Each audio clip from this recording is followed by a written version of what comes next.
here, Jayson Tatum.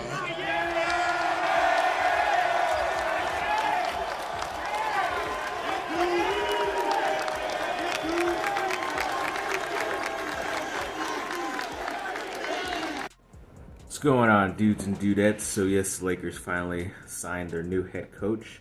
He's a Bucks assistant in Darvin Ham, so he recently has some championship, experience for winning it last year with Milwaukee. But they did sign him to a 4-year deal, so it's a lot longer than other deals they've recently given to coaches. So hopefully they do trust him. And as of right now, they're allowing him to pick his own coaching staff, which they did not do with the last coach. And then also they're allowing him to not have an extra guy or what's called Kurt Rambis in his coaching meetings and all this stuff, which they kind of did with Vogel, which was kind of weird, even though Rambis was not part of the coaching staff at all. But overall, this is a positive sign. LeBron looks like he signed off on it on Twitter. It was a big thing for him. He was very happy. So overall, let's hope this is a step in the positive direction and he can teach a lot of these younger guys once LeBron and AD and whoever else ends up leaving the team. Never know. Then on to the Chargers. Yes, they did finally sign their first-round draft pick in Zion Johnson. Even though usually these guys hold out and don't practice, he's been at the early OTAs and still practicing, getting in his work early, and still ended up signing a deal after that, which is awesome. Most likely going to be a 5-year deal, which is why you draft a guy in the first round. So luckily you got him secured up for at least that many years. So hopefully everything goes well for him in his first year. Then USC ended up getting a transfer from the junior college ranks in the quarterback, Jake Jensen.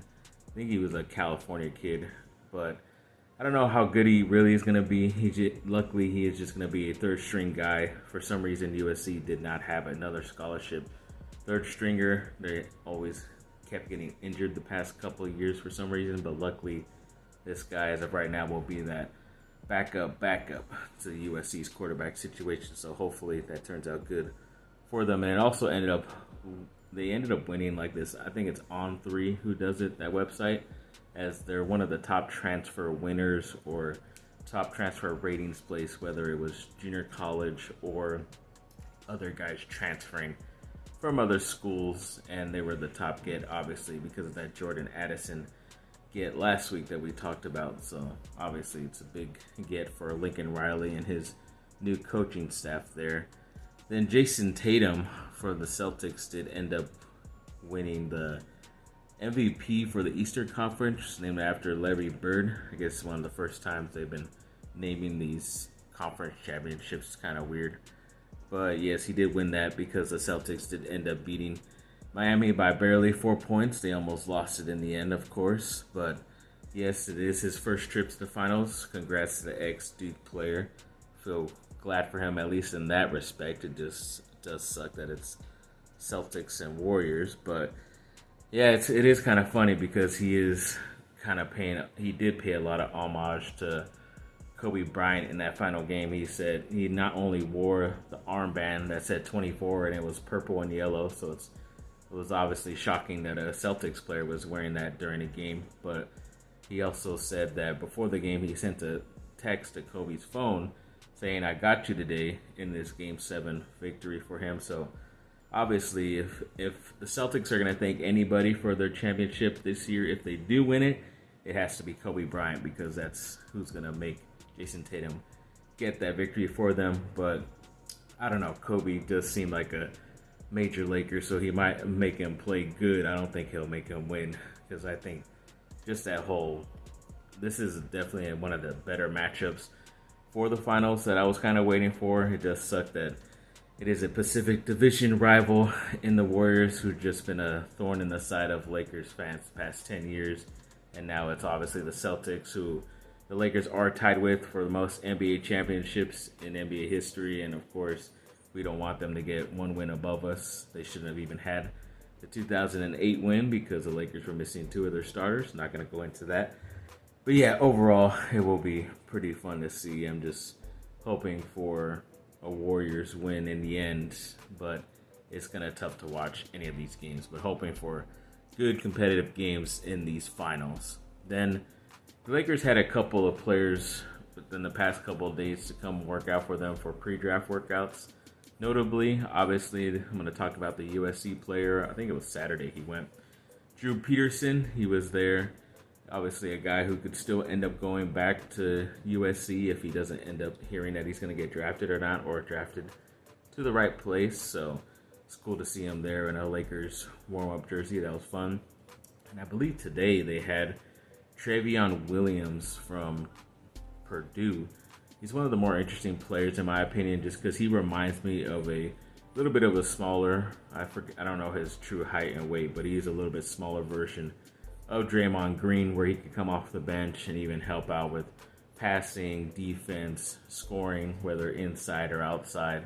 He's a very good utility type of player who I really like, but for some reason, not a lot of people are talking about him in the first round even. So hopefully the Lakers can buy a cheaper second round pick, or sadly he goes undrafted and Lakers swoop him up there. But hoping for the best with that guy, because definitely a good guy we need on the Lakers roster.